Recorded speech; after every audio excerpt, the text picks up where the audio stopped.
Hello everyone, welcome to free period. ഇന്ന് നമ്മൾ discuss ചെയ്യാൻ പോകുന്നത് ഹിസ്റ്ററിയിൽ സമരവും സ്വാതന്ത്ര്യം, സ്ട്രഗിൾസ് ആൻഡ് ഫ്രീഡം എന്ന് പറയുന്ന ഭാഗത്തിൽ ഏറ്റവും കൂടുതലായിട്ട് മിഡ് ടേം എക്സാമിന് റിപ്പീറ്റഡ് ആയിട്ട് വന്നിട്ടുള്ള ക്വസ്റ്റ്യൻസുകളാണ്. ആദ്യമായിട്ട് നമ്മൾ ഡിസ്കസ് ചെയ്യാൻ പോകുന്ന ക്വസ്റ്റ്യൻ എന്ന് പറയുന്നത് 2 മാർക്കിനുള്ള ഒരു ചോദ്യമാണ്. What were the major decision of Lahore session of Indian national Congress in 1929?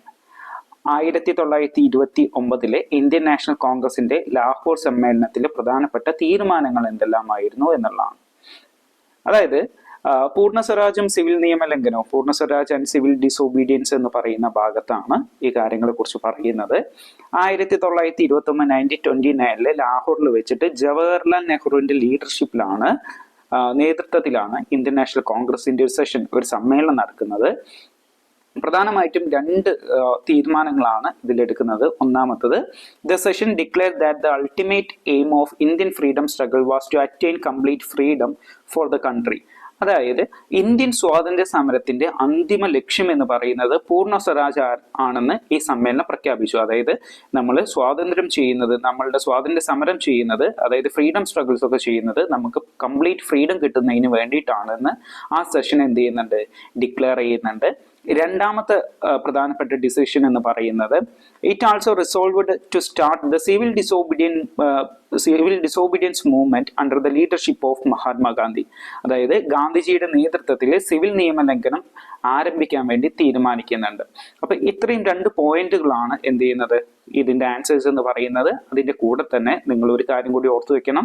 1929 Lahore സെഷനാണ്, Jawaharlal Nehru ആണ് ഇതിന് ലീഡർഷിപ്പ് ചെയ്യുന്നത്, അതല്ലെങ്കിൽ ഇതിന്റെ ചെയർമാൻ എന്ന് പറയുന്നത്, അധ്യക്ഷൻ എന്ന് പറയുന്നത്. ഇങ്ങനെയും ചോദ്യങ്ങൾ വരാവുന്നതാണ്. ഇനി നമ്മൾ അടുത്ത ചോദ്യത്തിലേക്കാണ് പോകുന്നത്. അടുത്ത ചോദ്യം എന്ന് പറയുന്നത്, explain the result of early struggles of Gandhiji in India. Gandhiji ഇന്ത്യയിൽ നടത്തിയ ആദ്യകാല സമരങ്ങളുടെ ഫലങ്ങൾ വിശദമാക്കുക എന്നുള്ളതാണ് ചോദ്യം എന്ന് പറയുന്നത്. ഗാന്ധി ഇന്ത്യയിൽ വന്നു കഴിഞ്ഞതിന് ശേഷം 3 സമരങ്ങളാണ് പ്രധാനമായിട്ടും, റീജിയണൽ സ്ട്രഗിൾസ്, പ്രാദേശിക സമരങ്ങൾ 3 എണ്ണമാണ് നടത്തുന്നത്. ഒന്നാമത്തത് ചമ്പാരൻ നടക്കുന്നത് 1917 ബീഹാറിലാണ്. രണ്ടാമത്തത് അഹമ്മദാബാദ് ടെക്സ്റ്റൈൽസ് മിൽ സ്ട്രൈക്കാണ്, തുണിമിൽ സമരമാണ്, ഗുജറാത്തിൽ 1918. മൂന്നാമത്തത് ഗേഡയിലെ പെസന്റ് റിവോൾട്ട് ഇൻ ഗേഡയിലെ കർഷക സമരമാണ്, ഗുജറാത്തിൽ 1918. അപ്പൊ 2 സമരങ്ങൾ നടക്കുന്നത് 1918 ഗുജറാത്തിലാണ്, ചമ്പാരൻ നടക്കുന്നത് 1917 ബീഹാറിലാണ്.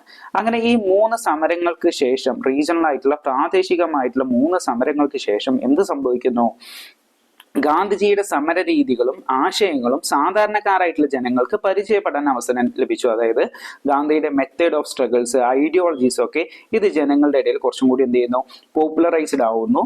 രണ്ടാമത്തെ പോയിന്റ് എന്താണ്, എഡ്യൂക്കേറ്റഡ് ആയിട്ടുള്ള സൊസൈറ്റി. അതായത് ഗാന്ധിജി വന്നതിന് ശേഷം എഡ്യൂക്കേറ്റഡ് ആയിട്ടുള്ള സൊസൈറ്റി, അതായത് വിദ്യാഭ്യാസം നേടിയിട്ടുള്ള ആളുകളുടെ ഇടയിൽ മാത്രമായിരുന്നു നാഷണൽ മൂവ്മെന്റ് എന്ന് പറയുന്നത്. എന്നാൽ അത് എന്ത് ചെയ്യുന്നു, അത് സ്ട്രാറ്റ് ഓഫ് സൊസൈറ്റി, അതായത് സാധാരണക്കാരായിട്ടുള്ള ജനങ്ങൾക്കും അവരുടെ ഇടയിലും എന്ത് ചെയ്യുന്നു, ഇന്ത്യൻ ദേശീയ സമരം എന്നുള്ളത് അവർക്ക് അട്രാക്ട് ചെയ്യുന്ന, ആകർഷിക്കപ്പെടുന്നു എന്നുള്ളതാണ്. മൂന്നാമത്തതായിട്ട് എന്താണ്, സിറ്റി സെൻട്രിക് ആയിട്ട്, അതായത് പട്ടണങ്ങളിൽ മാത്രം നിന്നിട്ടുണ്ടായിരുന്ന നാഷണൽ മൂവ്മെന്റ് എന്ത് ചെയ്യുന്നു, റൂറൽ ഏരിയാസിലും കൂടി സ്പ്രെഡ് ചെയ്യുന്നു. അതായത് ഗ്രാമീണ പ്രദേശങ്ങളിലോട്ടും സ്വാതന്ത്ര്യ സമരങ്ങൾ എന്ത് ചെയ്യുന്നുണ്ട്, ആകർഷിക്കപ്പെടുന്നുണ്ട്. 4ാമത്തെ പോയിന്റ് എന്താണ്, എല്ലാ വിഭാഗം ജനങ്ങൾക്കും സ്വീകാര്യനായ ദേശീയ നേതാവായി ഗാന്ധിജി മാറുന്നുണ്ട്. അതായത് Gandhiji became a national leader acceptable to all strata of the society. അതായത് സമൂഹത്തിലുള്ള എല്ലാവിധ ആളുകൾക്കും ഇഷ്ടപ്പെടുന്ന, അല്ലെങ്കിൽ അവർക്ക് എല്ലാവർക്കും ആക്സെപ്റ്റ് ചെയ്യാൻ കഴിയുന്ന ഒരു നേതാവായിട്ട് ഗാന്ധിജി മാറുന്നുണ്ട്. അപ്പോൾ ഗാന്ധിയുടെ ഇയർലിസ്റ്റ് സ്ട്രഗിൾസ് എന്ന് പറയുന്ന ഭാഗത്ത് ഏതൊക്കെയാണ് സമരങ്ങൾ എന്നുള്ളത്, ഏതൊക്കെ സ്ഥലങ്ങളിലാണ് നടന്നത്, വർഷങ്ങൾ തുടങ്ങിയുള്ള കാര്യങ്ങൾ ഓർത്തു വെക്കണം. ഓക്കെ, അപ്പൊ അടുത്തതായിട്ട് നമ്മൾ നെക്സ്റ്റ് ക്വസ്റ്റ്യനിലോട്ടാണ് മൂവ് ചെയ്യാൻ പോകുന്നത്. 6 മാർക്കിനുള്ള ചോദ്യമാണ്. The movement and persons who had difference of opinion towards Gandhian approach played a crucial role in the national struggle of India substantiate. അതായത് ഗാന്ധിയൻ സമര രീതികളിൽ നിന്നും ആശയങ്ങളിൽ നിന്നും വ്യത്യസ്തമായ പ്രസ്ഥാനങ്ങളും വ്യക്തികളും ഇന്ത്യൻ സ്വാതന്ത്ര്യ സമരത്തിൽ നിർണായക പങ്ക് വഹിച്ചിട്ടുണ്ട് സമർത്ഥിക്കുക. ഈ ചോദ്യം എന്ന് പറയുന്നത് നമ്മൾ 6ാമത്തെ ചാപ്റ്ററിൽ ആൾട്ടർനേറ്റീവ് പാത്ത് അഥവാ വേറിട്ട വഴികൾ എന്ന് പറയുന്ന ഭാഗത്ത് നിന്നുള്ള ചോദ്യമാണ്. ഈ ഭാഗത്ത് നിന്ന് നമുക്ക് പ്രധാനമായിട്ട് 2 രീതിയിൽ ചോദിക്കാം, അല്ലെങ്കിൽ ഇതൊരു ഹിന്റ് ആയിട്ടും കൂടി ചോദിക്കാം, സൂചനകൾ നൽകിയിട്ടുള്ള ചോദ്യമായിട്ടും കൂടി ചോദിക്കാവുന്നതാണ്. സൂചനകൾ നിങ്ങൾക്ക് Hindustan Republican association, Hindustan socialist Republican association, Swaraj party, അതുപോലെ തന്നെ Congress socialist party, Indian national army തുടങ്ങിയിട്ടുള്ള ഓപ്ഷൻസ് ആയിട്ട് അല്ലെങ്കിൽ സൂചനകളായിട്ട് ഹിന്റുകളായിട്ടും നിങ്ങൾക്ക് ചോദ്യങ്ങൾ വരാം. ഇതിന്റെ ആൻസർ എന്ന് പറയുന്നത് ഒന്നാമത്തത് സ്വരാജ് പാർട്ടിയാണ്. സ്വരാജ് പാർട്ടി എന്ന് പറഞ്ഞു കഴിഞ്ഞാൽ 1923 1923 ഇത് രൂപീകരിക്കുന്നത്. ആരൊക്കെയാണ് രൂപീകരിക്കുന്നത്? CR ദാസ്, മോത്തിലാൽ നെഹ്റു എന്നീ 2 പേർ ചേർന്നിട്ടാണ് ഇത് സ്റ്റാർട്ട് ചെയ്യുന്നത്. 1923 സ്വരാജ് പാർട്ടി ഫോം ചെയ്യുന്നത്. ഇവരെന്താ പറയുന്നത്? They argued for making legislative assemblies a platforms for raising our voices. അതായത് ഗാന്ധിജി പറഞ്ഞിട്ട് എന്തായിരുന്നു? തിരഞ്ഞെടുപ്പുകളിൽ മത്സരിക്കരുത് എന്നുള്ളത്. അപ്പോൾ പക്ഷേ CR ദാസും മോത്തിലാലും പറയുന്നു എന്താണ്? തിരഞ്ഞെടുപ്പുകളിലെ ഇലക്ഷൻസിൽ പാർട്ടിസിപ്പേറ്റ് ചെയ്യണം, പങ്കെടുക്കണം. അതുപോലെ തന്നെ നിയമസഭകളെ, അതായത് ബ്രിട്ടീഷുകാരുടെ നിയമസഭകളെ പോരാട്ടത്തിനും അതുപോലെ തന്നെ ബദൽ അഭിപ്രായത്തിനുള്ള വേദികളാക്കണം. അതായത് നമുക്ക് എന്തെങ്കിലും ആർഗ്യുമെന്റുകൾ നടത്തണം എന്നുണ്ടെങ്കിൽ അതിനുള്ള ഒരു വോയിസ് ആയിട്ട്, അതിനുള്ള ഒരു പ്ലാറ്റ്ഫോം ആയിട്ട്, വേദികളായിട്ട് നിയമസഭകളെ മാറ്റണമെന്ന് CR ദാസും മോത്തിലാൽ നെഹ്റുവും കൂടി പറയുന്നുണ്ട്. രണ്ടാമത്തത് ഹിന്ദുസ്ഥാൻ സോഷ്യലിസ്റ്റ് റിപ്പബ്ലിക്കൻ അസോസിയേഷൻ എന്നുള്ളതാണ്. പഞ്ചാബ്, രാജസ്ഥാൻ, ഉത്തർപ്രദേശ്, ബീഹാർ തുടങ്ങിയിട്ടുള്ള സ്ഥലങ്ങളിലെ റവല്യൂഷണറിസ്റ്റുകളായിട്ടുള്ള വിപ്ലവകാരികളായിട്ടുള്ള ആളുകൾ ഡൽഹിയിൽ ഗ്യാദർ ചെയ്യുകയും ഡൽഹിയിൽ ഒരുമിച്ച് കൂടുകയും 1928 1928 ഹിന്ദുസ്ഥാൻ സോഷ്യലിസ്റ്റ് റിപ്പബ്ലിക്കൻ അസോസിയേഷൻ എന്ന് പറയുന്ന ഒരു പൊളിറ്റിക്കൽ ഓർഗനൈസേഷൻ, രാഷ്ട്രീയ സംഘടന രൂപീകരിക്കുകയും ചെയ്തു. ഓക്കെ, ഇതിൽ പ്രധാനപ്പെട്ട ലീഡേഴ്സ്, നേതാക്കന്മാർ എന്ന് പറയുന്നത് ഭഗത് സിംഗ്, ചന്ദ്രശേഖർ ആസാദ്, രാജ്ഗുരു, സുഖദേവ് തുടങ്ങിയിട്ടുള്ള ആളുകളാണ്. ഇതിന് പ്രധാനപ്പെട്ട ലീഡേഴ്സ് എന്ന് പറയുന്നത്, നേതാക്കന്മാർ എന്ന് പറയുന്നത്. ഇന്ത്യയിൽ ഒരു ആർമഡ് റിബല്യൻ, അതായത് സായുധ വിപ്ലവം സ്റ്റാർട്ട് ചെയ്യുന്നതിന്, ആരംഭിക്കുന്നതിന് വേണ്ടിയിട്ട് ഇവര് റിപ്പബ്ലിക്കൻ ആർമി, അതായത് റിപ്പബ്ലിക്കൻ ആർമി എന്ന് പറയുന്ന ഒരു മിലിറ്ററി ഫോഴ്സ്, സൈന്യത്തിനെ ഇവരെന്ത് ചെയ്യുന്നുണ്ട്? തയ്യാറാക്കുന്നുണ്ട്. ഇന്ത്യയിൽ ഒരു ഫെഡറൽ ഗവൺമെന്റ് അല്ലെങ്കിൽ ഫെഡറൽ റിപ്പബ്ലിക് സ്റ്റാർട്ട് ചെയ്യുക, ആരംഭിക്കുക എന്നുള്ളതായിരുന്നു ഇവരുടെ പ്രധാനപ്പെട്ട എയിം, ലക്ഷ്യം എന്ന് പറയുന്നത്. പിന്നീട് ലാലാ ലജ്പത് റായ് എന്ന് പറയുന്ന ഒരു നാഷണൽ ലീഡർ, ദേശീയ നേതാവ് ഉണ്ടായിരുന്നു. ആ നേതാവിന്റെ മരണം, അദ്ദേഹം മരിക്കുന്നത് എങ്ങനെയാണ്? ഒരു ലാത്തി ചാർജിലാണ്. ആ ലാത്തി ചാർജിന് പെർമിഷൻ നൽകിയിട്ടുള്ള, അനുവാദം നൽകിയിട്ടുള്ള ആളാണ് സാൻഡേഴ്സ് എന്ന് പറയുന്ന പോലീസ് ഓഫീസർ, പോലീസ് ഉദ്യോഗസ്ഥൻ. അപ്പൊ അദ്ദേഹത്തിനെ ലാഹോറിൽ വെച്ചിട്ട് ഭഗത് സിംഗും രാജ്ഗുരും സുഖദേവും ചേർന്നുകൊണ്ട് കൊല്ലുന്നുണ്ട്, കില്ല് ചെയ്യുന്നുണ്ട്, വെടിവെച്ച് കൊല്ലുന്നുണ്ട്. അങ്ങനെ ഈ ഒരു സിറ്റുവേഷൻ കഴിഞ്ഞതിന് ശേഷം എന്ത് ചെയ്യുന്നു? ഇന്ത്യയിലുള്ള ജനങ്ങളുടെ സിവിൽ റൈറ്റുകൾ, പൗരാവകാശങ്ങൾ അത് കട്ട് ഷോർട്ട് ചെയ്യുക, അല്ലെങ്കിൽ വെട്ടിക്കുറയ്ക്കുക, അതല്ല എന്നുണ്ടെങ്കിൽ അത് പരിമിതപ്പെടുത്തുന്നതിന് വേണ്ടിയിട്ട് ബ്രിട്ടീഷുകാർ കുറച്ച് റൂൾസ് ആൻഡ് റെഗുലേഷൻസ് പാസ്സാക്കുന്നു, നിയമങ്ങൾ പാസ്സാക്കുന്നു. അപ്പൊ ഇതിന് എഗെയിൻസ്റ്റ് ആയിട്ട്, ഇതിന് പ്രതിഷേധിച്ചുകൊണ്ട് എന്ത് ചെയ്യുന്നുണ്ട്? ബ്രിട്ടീഷ് പാർലമെന്റിലോട്ട് ഭഗത് സിംഗും ബതുകേശ്വർ ദത്തും എന്ത് ചെയ്യുന്നുണ്ട്? ബോംബ് എറിയുന്നുണ്ട്. അങ്ങനെ ഇവരെ 3 പേരെയും ബ്രിട്ടീഷുകാർ അറസ്റ്റ് ചെയ്യുകയും 1931 മാർച്ച് 23 1931 മാർച്ച് 23 ഭഗത് സിംഗിനെയും രാജ്ഗുരുവിനെയും സുഖദേവിനെയും ഹാങ്ഡ് ടു ഡെത്ത്, അതായത് ഇവരെ തൂക്കിക്കൊല്ലുന്നു. ഇത്രയും കാര്യങ്ങളാണ് ആരെ കുറിച്ച് പറയുന്നത്? ഹിന്ദുസ്ഥാൻ സോഷ്യലിസ്റ്റ് റിപ്പബ്ലിക്കൻ അസോസിയേഷൻ എന്ന് പറയുന്ന പാർട്ടിയെ കുറിച്ച് പറയുന്നത്. അടുത്ത ഏത് പാർട്ടിയാണ്? കോൺഗ്രസ് സോഷ്യലിസ്റ്റ് പാർട്ടിയാണ്. 1934 1934 അരുണ അസഫ് അലി അതുപോലെ തന്നെ ജയപ്രകാശ് നാരായണൻ എന്നുള്ള 2 പേർ ചേർന്നുകൊണ്ട് കോൺഗ്രസ് എന്ന് പറയുന്ന പാർട്ടിയുടെ ഉള്ളിൽ തന്നെ ഒരു കോൺഗ്രസ് സോഷ്യലിസ്റ്റ് പാർട്ടി ഒരു ഫ്രാക്ഷൻ രൂപീകരിക്കുന്നുണ്ട്, ഒരു സോഷ്യലിസ്റ്റ് സംഘടന രൂപീകരിക്കുന്നുണ്ട്.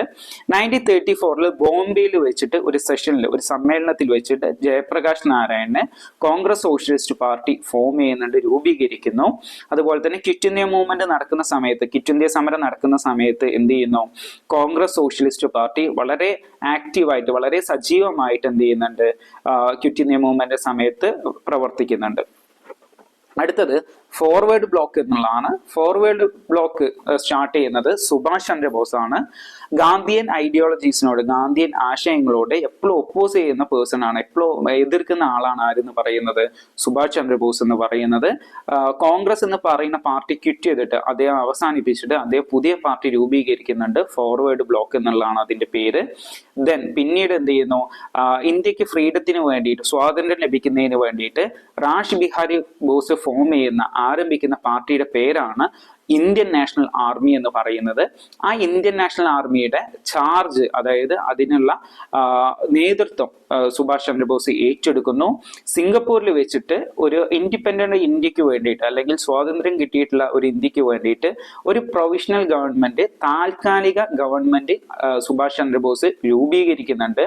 അതുപോലെ തന്നെ ഇന്ത്യക്ക് ഒരു നാഷണൽ ആർമി, ഇന്ത്യൻ നാഷണൽ ആർമിക്ക് എന്ത് ചെയ്യുന്നുണ്ട്, ഒരു വനിതാ വിഭാഗമുണ്ട്, അതായത് ഒരു വിമൺ വിങ് ഉണ്ടായിരുന്നു. അതിന്റെ പേരാണ് ഝാൻസി റെജിമെന്റ് എന്ന് പറയുന്നത്. അതിന്റെ ക്യാപ്റ്റൻ എന്ന് പറയുന്നത് കേരളൈറ്റ് ആയിട്ടുള്ള, മലയാളി ആയിട്ടുള്ള ക്യാപ്റ്റൻ ലക്ഷ്മിയാണ്.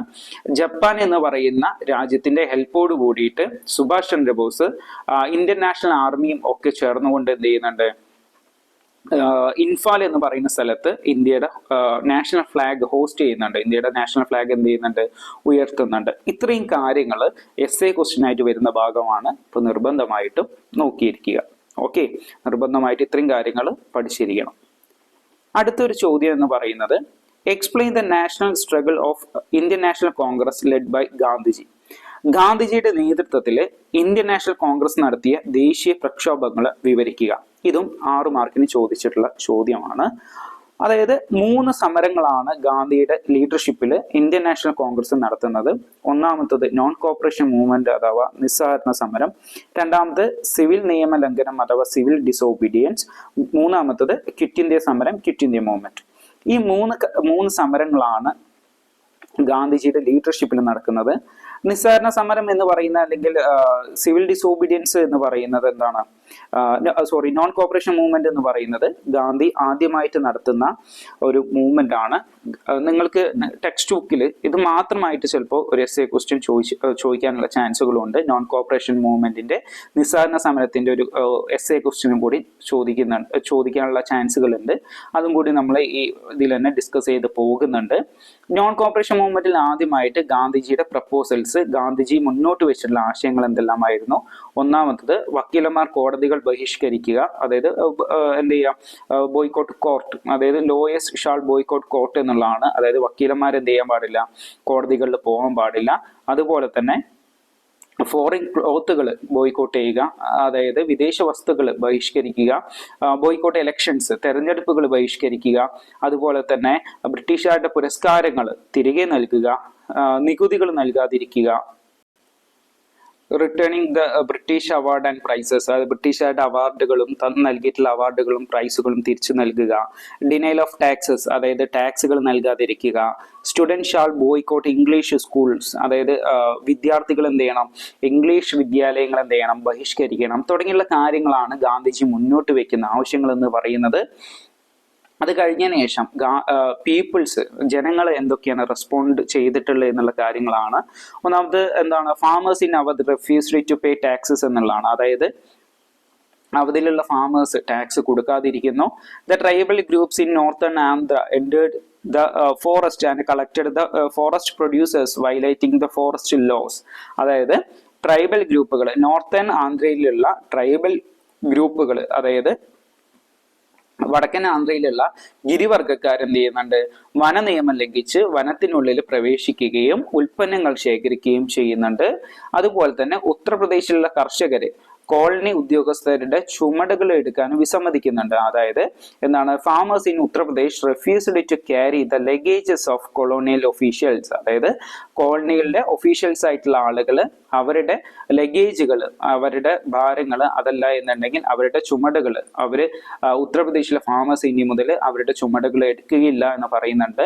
വർക്കേഴ്സ് സ്ട്രക്ക് വർക്ക്, അതായത് ജോലിക്കാർ ജോലി നിർത്തിവെക്കുന്നു. ലോയേഴ്സ് ബോയ്ക്കോട്ട് കോർട്ട്, വക്കീലന്മാർ കോടതികൾ ഉപരോധിക്കുന്നു. Student quitted colleges and schools run by the British, ബ്രിട്ടീഷുകാർ നടത്തിക്കൊണ്ടുവരുന്ന സ്കൂളുകളും കോളേജുകളും ആരെ ഒഴിവാക്കുന്ന, അല്ലെങ്കിൽ വിദ്യാർത്ഥികൾ ഉപേക്ഷിക്കുന്നു. അടുത്തത് എന്താണ്, അടുത്ത പോയിന്റ് എന്ന് പറയുന്നത് the public including woman burn foreign cloth on the street, അതായത് സ്ത്രീകളടക്കമുള്ള ജനങ്ങൾ എന്ത് ചെയ്യുന്നുണ്ട്, വിദേശ വസ്ത്രങ്ങൾ പൊതുയിടങ്ങളിൽ വെച്ചിട്ട് കത്തിക്കുന്നുണ്ട്. അത് കഴിഞ്ഞതിന് ശേഷം കൺസ്ട്രക്റ്റീവ് പ്രോഗ്രാംസ് ആണ്. അതൊരു പോയിന്റ് ആക്കിയിട്ട് ഹിന്റ് ആയിട്ട് നിങ്ങൾക്ക് മേ ബി എസ് എ ക്വസ്റ്റ്യനിൽ വരാം. ഗാന്ധിജി എന്ത് ചെയ്യുന്നുണ്ട്, കൺസ്ട്രക്റ്റീവ് പ്രോഗ്രാംസിന് ഗാന്ധിജി എന്ത് ചെയ്യുന്നുണ്ട്, പറയുന്നുണ്ട്. ഗാന്ധിജി ഒരു കൺസ്ട്രക്റ്റീവ് പ്രോഗ്രാംസ് സ്റ്റാർട്ട് ചെയ്യാൻ പറഞ്ഞു കഴിഞ്ഞതിന് ശേഷം, ഗാന്ധിജി മോട്ടിവേറ്റ് ചെയ്ത് കഴിഞ്ഞതിന് ശേഷം, പ്രോത്സാഹിപ്പിച്ചു കഴിഞ്ഞതിന് ശേഷം, people began to make indigenous products, spin khadi clothes using charkha, establish national schools, popularized Hindi തുടങ്ങിയുള്ള കാര്യങ്ങളാണ്. അതായത് ജനങ്ങൾ എന്ത് ചെയ്യുന്നുണ്ട്, തദ്ദേശീയപരമായിട്ടുള്ള ഉൽപ്പന്നങ്ങൾ നിർമ്മിക്കുന്നുണ്ട്, ഖാദി ചർക്ക നെയ്തുകൊണ്ട് ഖാദി ക്ലോത്തുകൾ ഉണ്ടാക്കുന്നുണ്ട്, ഖാദി വസ്ത്രങ്ങൾ നെയ്യുന്നുണ്ട്. അതുപോലെ തന്നെ നാഷണൽ സ്കൂളുകൾ, ദേശീയ വിദ്യാലയങ്ങൾ ആരംഭിക്കുന്നു, ഹിന്ദി പ്രചരിപ്പിക്കുന്നു, കാശി വിദ്യാപീഠ്, ഗുജറാത്ത് വിദ്യാപീഠ്, ജാമിയ മില്ലിയ ഇസ്ലാമിയ തുടങ്ങിയിട്ടുള്ള അന്നത്തെ കാലത്ത് വന്നിട്ടുള്ള ദേശീയ വിദ്യാലയങ്ങൾ, നാഷണൽ ഇൻസ്റ്റിറ്റ്യൂഷൻസിന് എക്സാമ്പിളുകളാണ്, ഉദാഹരണങ്ങളാണ് ഏതൊക്കെയാണ്, കാശി വിദ്യാപീഠ്, ഗുജറാത്ത് വിദ്യാപീഠ്, ജാമിയ മില്ലിയ ഇസ്ലാമിയ എന്ന് പറയുന്നത്. അതുപോലെ തന്നെ ഇംഗ്ലീഷ് വിദ്യാലയങ്ങൾ, അതിൽ നിന്നും വേറിട്ട് വന്നിട്ടുള്ള അല്ലെങ്കിൽ അത് നിർത്തലാക്കിയിട്ടുള്ള വിദ്യാർത്ഥികൾക്ക് ദേശീയ വിദ്യാലയങ്ങൾ എന്ന് പറയുന്നത് വളരെ അതിൽ ആകർഷിക്കപ്പെട്ടിട്ടുണ്ട്. Students who boycotted English education were attracted to national education institutions, അതായത് ഇംഗ്ലീഷ് വിദ്യാലയങ്ങൾ ഇംഗ്ലീഷ് വിദ്യാലയങ്ങളിൽ നിന്നും ബോയ്ക്കോട്ട് ചെയ്തിട്ടുള്ള അല്ലെങ്കിൽ അത് ഉപേക്ഷിച്ചിട്ടുള്ള വിദ്യാർത്ഥികൾക്കൊക്കെ നാഷണൽ എഡ്യൂക്കേഷൻ ഇൻസ്റ്റിറ്റ്യൂഷൻസ് വളരെ അട്രാക്ട് ചെയ്യിപ്പിച്ചിട്ടുണ്ട്. ഓക്കെ, അപ്പൊ ഇത്രയും കാര്യങ്ങൾ എസ് എ ക്വസ്റ്റ്യൻ ആയിട്ട് വരും. അത് കഴിഞ്ഞതിന് ശേഷം എന്ത് ചെയ്യുന്നുണ്ട്, ഖിലാഫത്ത് മൂവ്മെന്റും അതുപോലെ തന്നെ നോൺ കോപ്പറേഷൻ മൂവ്മെന്റും ഒരുമിച്ച് പോകുന്നുണ്ട്. ഖിലാഫത്ത് മൂവ്മെന്റും നോൺ കോപ്പറേഷൻ മൂവ്മെന്റും ഒരുമിച്ച് പോകാനുള്ള റീസൺസ് എന്താണെന്ന് ചോദിച്ചു കഴിഞ്ഞാൽ എന്ത് ചെയ്യുന്നു, ഗാന്ധി ഖിലാഫത്ത് മൂവ്മെന്റിനെ എന്ത് ചെയ്യുന്നുണ്ട്, നാഷണൽ മൂവ്മെന്റിന്റെ ദേശീയ സമരത്തിന്റെ ഭാഗമായിട്ട് ഡിക്ലെയർ ചെയ്യുന്നുണ്ട്. അതിലൂടെ Gandhiji ensured active participation of Muslims in the freedom struggle. Gandhiji എന്ത് ചെയ്യുന്നുണ്ട്, ഗാന്ധിജി ഉറപ്പുവരുത്തുന്നുണ്ട് മുസ്ലിം മതവിഭാഗക്കാരുടെ സജീവമായിട്ടുള്ള സാന്നിധ്യം സ്വാതന്ത്ര്യ സമരങ്ങളിൽ ഗാന്ധിജി ഉറപ്പുവരുത്തുന്നുണ്ട്. ആൻഡ് പിന്നീട് അദ്ദേഹം എന്ത് ചെയ്യുന്നു, he travelled across India with the Khilafat leaders and propagated his ideologies. Gandhiji Khilafat നേതാക്കന്മാരോടൊപ്പം ഇന്ത്യ ഒന്നാകെ സഞ്ചരിക്കുകയും അദ്ദേഹത്തിന്റെ ആശയങ്ങൾ പ്രചരിപ്പിക്കുകയും ചെയ്യുന്നുണ്ട്. ഇതിന്റെ ഭാഗമായിട്ട് anti British feeling spread the nook and corner of the nation. British വിരുദ്ധ മനോഭാവം എന്ത് ചെയ്യുന്നുണ്ട്, രാജ്യത്തിന്റെ മുക്കിലും മൂലയിലും എത്തുന്നുണ്ട്. Hindu Muslim unity was intensified, അതായത് ഹിന്ദു മുസ്ലിം ഐക്യം എന്ത് ചെയ്യുന്നുണ്ട്, ശക്തിപ്പെടുന്നുണ്ട്. ഇത്രയും കാര്യങ്ങൾ നോൺ കോപ്പറേഷൻ മൂവ്മെന്റിന്റെ ഭാഗമായിട്ട് വരാവുന്ന ഒരു ചോദ്യത്തിനുള്ള ആൻസർ ആണ്. അതുപോലെ തന്നെ ഗാന്ധി രണ്ടാമത്തെ സമരമാണ് എന്തെന്ന് പറയുന്നത്, സിവിൽ നിയമ ലംഘനം അഥവാ സിവിൽ ഡിസോബീഡിയൻസ് എന്ന് പറയുന്നത്. നമ്മൾ നേരത്തെ സിവിൽ ഡിസോബീഡിയൻസിന് 2 റീസൺസ് നമ്മൾ നോക്കിയിട്ടുണ്ടായിരുന്നു. അതിന്റെ ഭാഗമായിട്ട് ഗാന്ധിജി മുന്നോട്ട് വെക്കുന്ന റീസൺസ് എന്താണെന്നുള്ളത് അല്ലെങ്കിൽ പ്രപ്പോസൽസ് എന്താണെന്നുള്ളത് നമുക്ക് നോക്കാവുന്നതാണ്. ഒന്നാമത്തത് എന്താണ്, ടു ലിഫ്റ്റ് സാൾട്ട് ടാക്സ്, അതായത് ഉപ്പിന്മേലുള്ള നികുതി എടുത്തു കളയുക. To declare 50% tax relaxation for farmers, ഫാമേഴ്സിന് 50% എന്ത് ചെയ്യണം, നികുതി ഇളവ് കൊടുക്കണം. അതുപോലെ തന്നെ to increase the tax on imported foreign cloth, അതായത് ഇറക്കുമതി ചെയ്യുന്ന വിദേശ വസ്ത്രങ്ങൾക്ക് എന്ത് ചെയ്യണം, നികുതികൾ ഏർപ്പെടുത്തണം. ടു റിലീസ് പൊളിറ്റിക്കൽ പ്രിസണേഴ്സ്, രാഷ്ട്രീയ തടവുകാരെ, അതായത് സമരങ്ങൾ ചെയ്തുകൊണ്ട് അറസ്റ്റിലാവുന്ന ആളുകളെ വിട്ടയക്കണം. To cut short military budget and high salary of top officials, അതായത് മിലിറ്ററി ബജറ്റുകൾ എന്ത് ചെയ്യണം, കുറയ്ക്കണം. അതുപോലെ തന്നെ അവർക്കുള്ള ശമ്പളവും എന്ത് ചെയ്യണം, വെട്ടിക്കുറയ്ക്കണം എന്നുള്ള കാര്യങ്ങളും ഇമ്പോർട്ടൻ്റ് ആയിട്ടുള്ളതാണ്. അതുപോലെ തന്നെ ഇന്ത്യക്കാരെ നിരീക്ഷിക്കുന്നതിന് വേണ്ടിയിട്ട് to dissolve the secret surveillance wing formed to watch ഇന്ത്യക്കാരെ നിരീക്ഷിക്കുന്നതിന് വേണ്ടിയിട്ട് നിയോഗിച്ചിട്ടുള്ള രഹസ്യാന്വേഷണ വിഭാഗത്തെ പിരിച്ചുവിടണം എന്ന് ഗാന്ധിജി പറയുന്നുണ്ട്. അതുപോലെ തന്നെ to start coastal shipping services, അതായത് തീരദേശ കപ്പൽ ഗതാഗതം ആരംഭിക്കുക. അതുപോലെ തന്നെ അവസാനത്തെ പോയിന്റ് ആണ് to implement prohibition of liquor, അതായത് മദ്യനിരോധനം നടപ്പിലാക്കുക.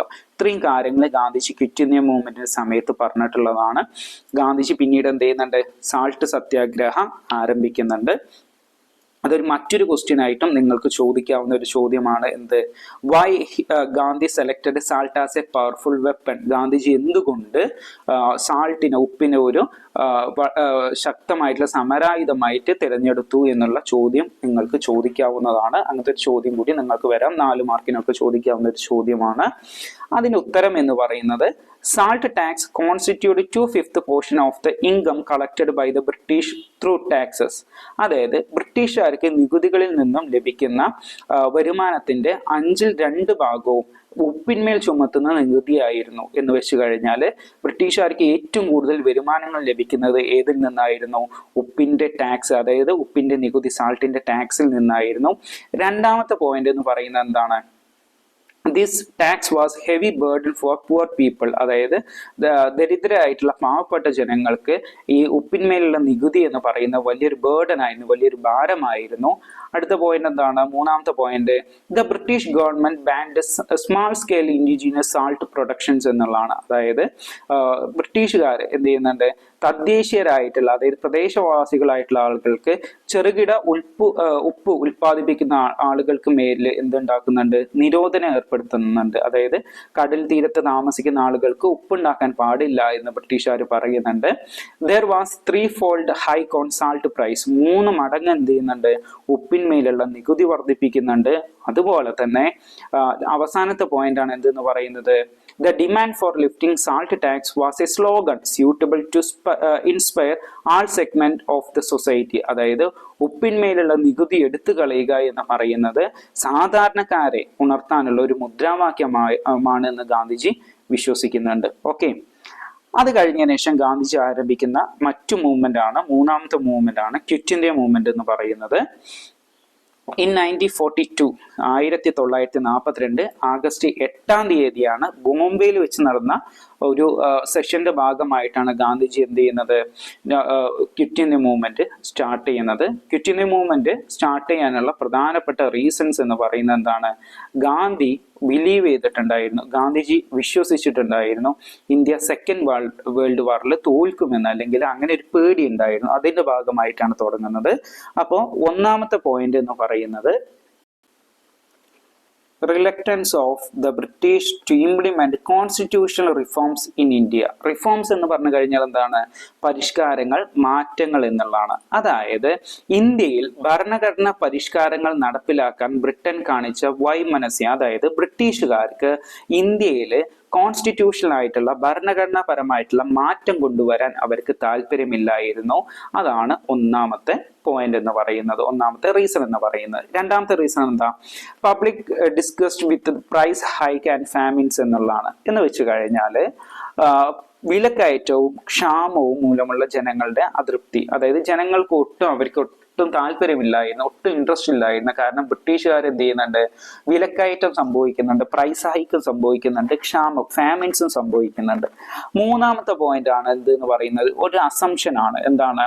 The assumption that the British would be defeated in the second world War. 2ാം ലോക മഹായുദ്ധത്തിൽ ബ്രിട്ടീഷുകാർ തോൽക്കുമോ, പരാജയപ്പെടുമോ എന്നുള്ള പേടി ആർക്കുണ്ടായിരുന്നു? ഗാന്ധിജിക്ക് ഉണ്ടായിരുന്നു. ഈ 3 കാര്യങ്ങൾ കൊണ്ടാണ് എന്ത് ചെയ്യുന്നത്? ഗാന്ധി ഒരു ക്വിറ്റ് ഇന്ത്യ മൂവ്മെന്റ് സ്റ്റാർട്ട് ചെയ്യുന്നത്. പിന്നീട് ഗാന്ധിജി എന്ത് ചെയ്യുന്നുണ്ട്? വീണ്ടും പ്രപ്പോസൽസ് മുന്നോട്ട് വയ്ക്കുന്നുണ്ട്, ജനങ്ങളുടെ മുന്നിൽ കുറച്ച് ആവശ്യങ്ങൾ മുന്നോട്ട് വയ്ക്കുന്നുണ്ട്. എന്താണ്? First the point, princely state shall recognise the sovereignty of their people. Princely സ്റ്റേറ്റുകൾ, അതായത് നാട്ടുരാജാക്കന്മാര്, അവരെന്ത് ചെയ്യണം? രാജ്യങ്ങൾ സ്വന്തം ജനങ്ങളുടെ പരമാധികാരം അംഗീകരിക്കണം. സോവറിറ്റി എന്ന് പറഞ്ഞു കഴിഞ്ഞാൽ എന്താണ്? പരമാധികാരം എന്നുള്ളതാണ്. ജനങ്ങൾക്കാണ് ഏറ്റവും വലിയ അധികാരം എന്നുള്ളത്, ഏറ്റവും വലിയ പവർ എന്നുള്ളത് തീരുമാനിക്കണം. രണ്ടാമത്തെ പോയിന്റ് ആണ്, farmers shall not pay land tax. Farmers, കർഷകർ എന്ത് ചെയ്യണം? ഭൂമിക്കുള്ള നികുതി ഒരിക്കലും അടയ്ക്കരുത് എന്ന് പറയുന്നുണ്ട്. മൂന്നാമത്തെ point, government officials shall disclose their loyalty to Indian national Congress without resigning their positions. അതായത് ഗവൺമെന്റ് ഉദ്യോഗസ്ഥന്മാര് അവരെന്ത് ചെയ്യണം? ഗവൺമെന്റ് ഉദ്യോഗസ്ഥന്മാർ, സർക്കാർ ജീവനക്കാര്, അവര് രാജിവെക്കാതെ ഞങ്ങൾ ദേശീയ പ്രസ്ഥാനത്തോടാണ് ഞങ്ങളുടെ കൂറ് എന്ന് പരസ്യമാക്കണം. ഞങ്ങൾ ദേശീയ പ്രസ്ഥാനത്തെയാണ് പിന്തുണയ്ക്കുന്നത് എന്ന് എന്ത് ചെയ്യണം? സർക്കാർ ജീവനക്കാര് പ്രഖ്യാപിക്കണം. നാലാമത്തെ പോയിന്റ് ആണ് without quitting their positions in the army soldiers shall disobey orders to shoot and kill Indians. അതായത് പട്ടാളക്കാര് അവരുടെ സ്ഥാനങ്ങൾ വെടിയാതെ സ്ഥാനങ്ങൾ രാജിവെക്കാതെ എന്ത് ചെയ്യണം, ഇന്ത്യക്കാർക്ക് നേരെ വെടിവെക്കാനും വിസമ്മതിക്കണം. ഒരിക്കലും ഇന്ത്യക്കാരെ കൊല്ലാനോ ഒന്നും പാടില്ല എന്ന് പറയുന്നു. അവസാനത്തെ പോയിന്റ് ആണ് ഇഫ് പോസിബിൾ, സാധ്യമാണ് എന്നുണ്ടെങ്കിൽ student shall boycott education till attaining freedom. അതായത് സ്വാതന്ത്ര്യം ലഭിക്കുന്നത് വരെ പിടിച്ചു നിൽക്കാൻ കഴിയുമെങ്കിൽ വിദ്യാർത്ഥികൾ പഠനം ഉപേക്ഷിക്കണം. ഇത്രയും കാര്യങ്ങളാണ് ക്വിറ്റ് ഇന്ത്യ മൂവ്മെന്റുമായി പറയുന്നത്. ഓക്കെ, അപ്പോൾ ഈ ക്വിറ്റ് ഇന്ത്യ മൂവ്മെന്റിനെ കുറിച്ച് ഇങ്ങനെയും ക്വസ്റ്റ്യൻസുകൾ വരാനുള്ള ചാൻസുകൾ ഉണ്ട്. ആ ക്വസ്റ്റ്യൻസ് നമ്മൾ ഡിസ്കസ് ചെയ്യുന്നതായിരിക്കും. അടുത്ത ചോദ്യം എന്ന് പറയുന്നത് എന്താണ്, evaluate the circumstances that forced Gandhiji to suspend non cooperation movement. നിസ്സഹകരണ പ്രസ്ഥാനം നിർത്തിവെക്കാൻ ഗാന്ധിജിയെ പ്രേരിപ്പിച്ച സാഹചര്യങ്ങൾ വിലയിരുത്തുക എന്നുള്ളതാണ്. നമ്മൾ നോൺ കോപ്പറേഷൻ മൂവ്മെന്റിൽ 2 മാർക്കിന് ചോദിക്കാവുന്ന ചോദ്യമാണ് ഇത്. അതെന്താണ്, ഗാന്ധിജി നോൺ കോപ്പറേഷൻ മൂവ്മെന്റ് നടത്തുന്ന സമയത്ത് എല്ലാ സമയത്തും ഗാന്ധിജിയുടെ ഐഡിയോളജി ആശയമാണ് എന്തെന്ന് പറയുന്നത്, നോൺ വയലൻസ്, അഹിംസ എന്ന് പറയുന്നത്. എന്നാൽ ഉത്തർപ്രദേശിൽ ചൗരി ചൗര എന്ന് പറയുന്ന സ്ഥലത്ത് പോലീസുകാരെ എന്ത് ചെയ്യുന്നുണ്ട്, ജനക്കൂട്ടത്തിന് നേരെ ഫയർ ചെയ്യുന്നുണ്ട്. പോലീസുകാരെ നേരെ firing at A mob at Chauri ചോര ഇൻ ഉത്തർപ്രദേശില് ചൗരി ചോര എന്ന് പറയുന്ന സ്ഥലത്ത് മോബ് ജനക്കൂട്ടത്തിനെതിരായിട്ട് പോലീസുകാരെ ഫയർ ചെയ്യുന്നു. അത് കഴിഞ്ഞതിന് ശേഷം എന്ത് ചെയ്യുന്നുണ്ട്, അവിടെയുള്ള മോബ് കുറച്ച് ആളുകൾ എന്ത് ചെയ്യുന്നുണ്ട്, വില്ലേജസ് ആയിട്ടുള്ള ആളുകൾ പോലീസ് സ്റ്റേഷൻ എന്ത് ചെയ്യുന്നുണ്ട്, ഫയർ ചെയ്യുന്നുണ്ട്. ഫയർ ചെയ്ത് കഴിഞ്ഞതിന് ശേഷം അവിടെ ഏകദേശം 22 പോലീസ്മെൻ ഉണ്ടായിരുന്നു, 22ഓളം പോലീസുകാരുണ്ടായിരുന്നു. അവർ മരണപ്പെടുകയും അവർ മരിക്കുകയും ചെയ്യുന്നുണ്ട്. സ്വാഭാവികമായിട്ട് ഇതൊരു നോൺ വയലൻസ് ആയി, ഇതൊരു അഹിംസയായി മാറി. ജനങ്ങൾ മരിക്കുക, പോലീസുകാർ മരിക്കുക, പോലീസുകാർ ആക്രമിക്കുക എന്നുള്ളത്. അതുകൊണ്ട് ഗാന്ധി എന്ത് ചെയ്യുന്നു, നോൺ കോപ്പറേഷൻ മൂവ്മെന്റ് സ്റ്റോപ്പ് ചെയ്യുന്നു. ഓക്കെ, ആൻസർ മനസ്സിലായി എന്ന് വിശ്വസിക്കുന്നു. അടുത്ത ക്വസ്റ്റ്യൻ എന്താണ്, what were the early regional struggles held in India under the leadership of Gandhiji? ഗാന്ധിജിയുടെ നേതൃത്വത്തിൽ നടന്ന ആദ്യകാല പ്രാദേശിക സമരങ്ങൾ എന്തെല്ലാമായിരുന്നു എന്നുള്ളതാണ് നമ്മൾ ഓൾറെഡി നോക്കിയിട്ടുണ്ടായിരുന്നു. ഏതൊക്കെയാണ്, the struggle of indigo farmers in Champaran, ബീഹാറിൽ വെച്ചിട്ട് 1917. ചമ്പാരനിലുള്ള നീലം കർഷകരുടെ സമരം ബീഹാറിൽ വെച്ചിട്ട് 1917. അടുത്തത് അഹമ്മദാബാദിലെ തുണിമിൽ സമരം ഗുജറാത്തിൽ 1918. ഗേഡയിലെ കർഷക സമരം നടക്കുന്നുണ്ട് ഗുജറാത്തിൽ 1918. Ahmedabad cotton mill strike Gujarat 1918. Peasant struggle in Kheda ഗുജറാത്തിൽ 1918. 3 സമരങ്ങളാണ് ഗാന്ധിജി നടത്തുന്നത്. അടുത്തൊരു ചോദ്യമാണ് എന്താണ്, taking the cue from the Russian Revolution, socialist ideology started to spread in India in 1930s. ഒന്നാമത്തത്, who were the leaders influenced by the socialist ideologies? Name the party that was formed as a result of this. അതായത് Russian വിപ്ലവത്തിൽ നിന്ന് പ്രചോദനം ഉൾക്കൊണ്ടുകൊണ്ട് 1930കളോട് കൂടിയിട്ട് socialist ആശയങ്ങൾ ഇന്ത്യയിൽ പ്രചരിക്കാൻ തുടങ്ങി. ഒന്നാമത്തെ ചോദ്യം, ആരൊക്കെയായിരുന്നു സോഷ്യലിസ്റ്റ് ആശയങ്ങളാൽ സ്വാധീനിക്കപ്പെട്ട നേതാക്കൾ? ആരൊക്കെയായിരുന്നു? നമ്മൾ നേരത്തെ ഓൾറെഡി നമ്മൾ നോക്കിയിട്ടുണ്ടായിരുന്നു. ഗാന്ധിജിയൻ ഐഡിയോളജീസിനോട് ഒപ്പോസ് ചെയ്തുകൊണ്ട് എതിർത്തുകൊണ്ട് പേരുകൾ പഠിച്ചിട്ടുണ്ടായിരുന്നു. അരുണ ആസഫ് അലി, അതുപോലെ തന്നെ ജവഹർലാൽ നെഹ്റു, സുഭാഷ് ചന്ദ്രബോസ്, ജയപ്രകാശ് നാരായണൻ തുടങ്ങിയിട്ടുള്ള ആളുകൾ. അടുത്തത് എന്താണ്, ഇതിന്റെ ഫലമായി രൂപീകരിക്കപ്പെട്ട പാർട്ടി ഏതാണ്? Name the party that was formed as A result of this. ഇതിന്റെ ഭാഗമായിട്ട് രൂപീകരിച്ച പാർട്ടിയുടെ പേരെന്താണ്? എന്താണ് പാർട്ടിയുടെ പേര്? Congress socialist party. ഏത് വർഷമാണ് രൂപീകരിക്കുന്നത്? ഏത് വർഷമാണ്? 1930s, 1930കളിൽ കേട്ടോ. 1934, 1930s എന്ത് ചെയ്യുന്നത്, റഷ്യൻ റവല്യൂഷന്റെ സോഷ്യലിസ്റ്റ് ഐഡിയോളജീസ് സ്പ്രെഡ് ചെയ്യുന്നത്. 1934 ഇത് രൂപീകരിക്കുന്നത്. അടുത്തത്, what were the method of boycott adopted by the people of India as a part of non-cooperation movement? നിസ്സഹകരണ സമരത്തിന്റെ ഭാഗമായി ഇന്ത്യയിലെ ജനങ്ങൾ സ്വീകരിച്ച ബഹിഷ്കരണ മാർഗങ്ങൾ എന്തെല്ലാമായിരുന്നു? നമ്മൾ ഓൾറെഡി ഡിസ്കസ് ചെയ്തിട്ടുള്ള കാര്യങ്ങളാണ്. അതായത് നോൺ കോപ്പറേഷൻ മൂവ്മെന്റിന്റെ ഭാഗത്ത് ഗാന്ധിജി നടത്തിയുള്ള പ്രപ്പോസൽസ്, ഗാന്ധിജി മുന്നോട്ട് വെച്ചിട്ടുള്ള ആശയങ്ങൾ എന്താണെന്ന് നമ്മൾ നോക്കി. എന്തൊക്കെയായിരുന്നു? ലോയേഴ്സ് ഷാൾ ബോയ്കോട്ട് കോർട്ട്, അതായത് വക്കീലന്മാർ കോടതികൾ ഉപേക്ഷിക്കുക തുടങ്ങിയുള്ള പോയിന്റുകൾ നമ്മൾ നോക്കിയിട്ടുണ്ടായിരുന്നു. അതിന്റെ കൂടെ തന്നെ ജനങ്ങൾ എന്തൊക്കെയാണ്, ജനങ്ങൾ അതുമായിട്ട് എന്താണ് റെസ്പോൺസ് ചെയ്തിട്ടുണ്ടായിരുന്നത്, ജനങ്ങൾ എന്തൊക്കെയാണ് സ്വീകരിച്ചിട്ടുള്ളത്. അതായത് അവധിലെ ഫാമേഴ്സ് എന്ത് ചെയ്യുന്നു, ടാക്സ് അടക്കില്ല എന്ന് പറയുന്ന പോയിന്റുകൾ. അപ്പൊ ഇത്രയും പോയിന്റുകൾ നമ്മൾ ഓൾറെഡി ഡിസ്കസ് ചെയ്തിട്ടുണ്ടായിരുന്നു. അത് മനസ്സിലായി എന്ന് കരുതുന്നു. ആ പോയിന്റുകൾ, ആ ആൻസേഴ്സ് നിങ്ങൾ നോക്കുക. ഓക്കെ, അടുത്ത ചോദ്യമാണ്, what are the factors that led to the Quit India movement? Quit India സമരത്തിന് കാരണമായിട്ടുള്ള ഘടകങ്ങൾ എന്തെല്ലാം എന്നുള്ള ചോദ്യമാണ്. ഇത് നമ്മൾ ഗാന്ധിയുടെ നാഷണൽ മൂവ്മെന്റിന്റെ സമയത്ത് നമ്മൾ പറഞ്ഞിട്ടുണ്ടായിരുന്നു. ക്വിറ്റ് ഇന്ത്യ മൂവ്മെന്റ് സ്റ്റാർട്ട് ചെയ്യാനുള്ളത് 3 റീസൺസ് നമ്മൾ ഡിസ്കസ് ചെയ്തിട്ടുള്ള പോയിന്റുകളാണ്. ഒന്നാമത്തെ പോയിന്റ് എന്താ? Reluctance of the British to implement constitutional reforms in India. അതായത് ഇന്ത്യയിൽ ഭരണഘടനാ പരിഷ്കാരങ്ങൾ നടപ്പിലാക്കാനുള്ള ബ്രിട്ടീഷുകാരുടെ വൈമനസ്യം. Public discussed with price hike and famines, അതായത് വിലക്കയറ്റവും ക്ഷാമവും മൂലമുള്ള ജനങ്ങളുടെ അതൃപ്തി. അത് assumption that the British would be defeated in the second world war, രണ്ടാം ലോക മഹായുദ്ധത്തിൽ ബ്രിട്ടൻ പരാജയപ്പെടുമോ എന്ന് പറയുന്ന തോന്നലുകൾ. ഈ കാര്യങ്ങളാണ് നമ്മൾ ഓൾറെഡി ഡിസ്കസ് ചെയ്തിട്ടുണ്ടായിരുന്നു Gandhiji Quit India movement start ചെയ്യാനുള്ള റീസൺസ്. അടുത്തത്, what are the factors that prompt Gandhiji to select salt as a powerful weapon? അതായത് ഉപ്പ് ഒരു സമരായുധമായി തെരഞ്ഞെടുക്കാൻ ഗാന്ധിജിയെ പ്രേരിപ്പിച്ച ഘടകങ്ങൾ എന്തെല്ലാമായിരുന്നു എന്നുള്ളതാണ്. ഈ പോയിന്റുകൾ നമ്മൾ നോക്കിയിട്ടുണ്ടായിരുന്നു.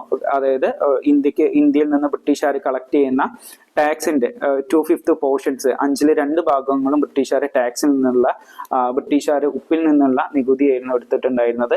അതുപോലെ തന്നെ അത് തദ്ദേശീയരായിട്ടുള്ള ആളുകളോട് എന്ത് ചെയ്യാൻ പാടില്ല, നേറ്റീവ്സ് ആയിട്ടുള്ള ആളുകളോട് ഉപ്പ് പ്രൊഡ്യൂസ് ചെയ്യാൻ പാടില്ല, ഉപ്പ് ഉണ്ടാക്കാൻ പാടില്ല എന്ന് പറയുന്നു. അതുപോലെ തന്നെ സ്മാൾ സ്കെയിൽ ആയിട്ടുള്ള ഇൻഡിജീനിയസ് ആയിട്ടുള്ള പ്രൊഡക്ഷൻസ് ഒക്കെ നിർത്തലാക്കുന്നു. പുവർ പീപ്പിൾസിന്, പാവപ്പെട്ട ആളുകൾക്ക് ഇത് ഹെവി ബർഡൻ ആയിരുന്നു, പാവപ്പെട്ട ആളുകൾക്ക് ഇത് വലിയൊരു ഭാരമായിരുന്നു. ഉപ്പിന്റെ വില എന്ത് ചെയ്യുന്നുണ്ട്? 3 ഫോൾഡ്, 3 മടങ്ങ് എന്ത് ചെയ്യുന്നുണ്ട്? വർദ്ധിക്കുന്നുണ്ട്. അതുപോലെ തന്നെ കോമൺ പീപ്പിൾസിന് സ്യൂട്ടബിൾ ആവുന്ന ഒരു സ്ലോഗനായിട്ട് മാറുന്ന ഒരു മുദ്രാവാക്യമായിട്ട് ഉപ്പിന്മേലുള്ള നികുതി എടുത്തു കളയുക, ടു ലിഫ്റ്റ് സാൾട്ട് ടാക്സ് എന്ന് പറയുന്ന സ്ലോഗൻ എല്ലാവർക്കും സ്യൂട്ടബിൾ ആവും എന്ന് ഗാന്ധിജി വിശ്വസിക്കുന്നുണ്ട്. ഈ പോയിന്റുകൾ ഓൾറെഡി നമ്മൾ ഡിസ്കസ് ചെയ്തിട്ടുള്ളതാണ്. ഓക്കെ, അടുത്തത് നമ്മൾ നേരത്തെ വീണ്ടും പറഞ്ഞിട്ടുള്ള ഒരു ക്വസ്റ്റ്യൻ തന്നെയാണ് നമ്മൾ ഡിസ്കസ് ചെയ്തിട്ടുള്ള, ഇപ്പോൾ ഈ വീഡിയോയിൽ നമ്മൾ ഡിസ്കസ് ചെയ്തിട്ടുള്ള ചോദ്യം തന്നെയാണ്. എന്താണ്? Analyse the non cooperation movement based on the following hints. അതായത് ചുവടെ നൽകിയിട്ടുള്ള സൂചകങ്ങളുടെ അടിസ്ഥാനമാക്കിയിട്ട് എന്ത് ചെയ്യണം? നോൺ കോപ്പറേഷൻ മൂവ്മെന്റിനെ കുറിച്ചിട്ട് എന്ത് ചെയ്യുക? കുറിപ്പ് തയ്യാറാക്കുക എന്നുള്ളതാണ് ചോദ്യം എന്ന് പറയുന്നത്. നമ്മളുടെ അവസാനത്തെ ചോദ്യമാണ് ഇന്നത്തെ ഡിസ്കസ് ചെയ്യുന്നത്. നമ്മൾ ഓൾറെഡി ചെയ്തിട്ടുള്ളതാണ് നിസ്സഹകരണ സമരത്തിന്റെ സവിശേഷതകളും നിർമ്മാണ പ്രവർത്തനങ്ങളും. അതായത് the characteristics of non cooperation movement, constructive programmes, അതെന്തൊക്കെയാണ് എന്നുള്ളതാണ് ചോദ്യം വന്നിട്ടുള്ളത്. ബോയ്ക്കോട്ട് പ്രോഗ്രാംസ്, അതായത് സവിശേഷതകൾ എന്തൊക്കെയാണ്? ഗാന്ധിജിയുടെ പ്രപ്പോസൽസ് ആണ് ഇവിടെ എഴുതേണ്ടത്. ഗാന്ധിജി മുന്നോട്ട് വെച്ചിട്ടുള്ള ആശയങ്ങൾ എന്തൊക്കെയാണ്? ലോയേഴ്സ് ഷാൾ ബോയ്ക്കോട്ട് കോർട്ട്, അതായത് വക്കീലന്മാർ കോടതികൾ ഉപേക്ഷിക്കുക. Public shall boycott foreign product, അതായത് പൊതുജനങ്ങൾ എന്ത് ചെയ്യുക? ഫോറിൻ പ്രൊഡക്റ്റുകൾ എന്ത് ചെയ്യുക? ഒഴിവാക്കുക, അല്ലെങ്കിൽ അത് ഉപയോഗിക്കാതിരിക്കുക. ബോയ്ക്കോട്ട് ഇലക്ഷൻസ്, തെരഞ്ഞെടുപ്പുകൾ ബഹിഷ്കരിക്കുക. Returning the British awards and prizes, ബ്രിട്ടീഷുകാർ നമ്മൾക്ക് നൽകിയിട്ടുള്ള അവാർഡുകളും പ്രൈസുകളും എന്ത് ചെയ്യുക? തിരികെ നൽകുക. ഡിനയൽ ഓഫ് ടാക്സസ്, നികുതി അടയ്ക്കാതിരിക്കുക. സ്റ്റുഡൻറ് ഷാൾ ബോയ്ക്കോട്ട് ഇംഗ്ലീഷ് സ്കൂളുകൾ, അതായത് ഇംഗ്ലീഷ് സ്കൂളുകളിൽ നിന്നും വിദ്യാർത്ഥികൾ എന്ത് ചെയ്യുക? പിന്മാറുക. തുടങ്ങിയുള്ള കാര്യങ്ങളാണ് ഗാന്ധിജി മുന്നോട്ട് വെച്ചിട്ടുണ്ടായിരുന്നത്. ആൻഡ് കൺസ്ട്രക്റ്റീവ് പ്രോഗ്രാംസ് നമ്മൾ ഓൾറെഡി ഡിസ്കസ് ചെയ്തു. ബ്രിട്ടീഷുകാർ ജനങ്ങളോട് ഇൻഡിജീനിയസ് ആയിട്ടുള്ള തദ്ദേശീയമായിട്ടുള്ള ഉൽപ്പന്നങ്ങൾ നിർമ്മിക്കുന്നതിന് വേണ്ടിയിട്ട് പറയുന്നു. ഖാദി ക്ലോത്തുകൾ സ്പിൻ ചെയ്തുകൊണ്ട്, ചർക്ക സ്പിൻ ചെയ്തുകൊണ്ട്, ചർക്ക കറക്കിക്കൊണ്ട് എന്ത് ചെയ്യുന്നു? ഖാദി ക്ലോത്തുകൾ, ഖാദി ഉൽപ്പന്നങ്ങൾ ഉണ്ടാക്കാൻ വേണ്ടി പറയുന്നു. അതുപോലെ തന്നെ കാശി വിദ്യാപീഠ, ഗുജറാത്തി വിദ്യാപീഠ, ജാമിയ മില്ലിയ ഇസ്ലാമിയ തുടങ്ങിയിട്ടുള്ള വിദ്യാലയങ്ങൾ, ഇൻസ്റ്റിറ്റ്യൂഷൻസ് ആരംഭിക്കുന്നു. അതുപോലെ തന്നെ ഹിന്ദി പോപ്പുലറൈസ് ചെയ്യുന്ന, ഹിന്ദി പ്രചരിപ്പിക്കുന്നു. അപ്പോൾ ഇത്രയും കാര്യങ്ങളാണ് ഏറ്റവും കൂടുതലായിട്ട് എന്ത് ചെയ്യുന്നത്, റിപ്പീറ്റഡ് ആയിട്ട് വന്നിട്ടുള്ള ചോദ്യങ്ങൾ എന്ന് പറയുന്നത്. ചോദ്യങ്ങളെല്ലാം യൂസ്ഫുൾ ആയി എന്ന് കരുതുന്നു, ക്ലാസ്സുകൾ മനസ്സിലായി എന്ന് കരുതുന്നു. ഓക്കെ, അപ്പോൾ ഇനി അടുത്ത വീഡിയോയിൽ നമ്മൾ 7ാമത്തെ ചാപ്റ്ററിൽ പ്രധാനപ്പെട്ട ചോദ്യങ്ങളെ കുറിച്ച് ഡിസ്കസ് ചെയ്യുന്നതായിരിക്കും. Okay, thank you.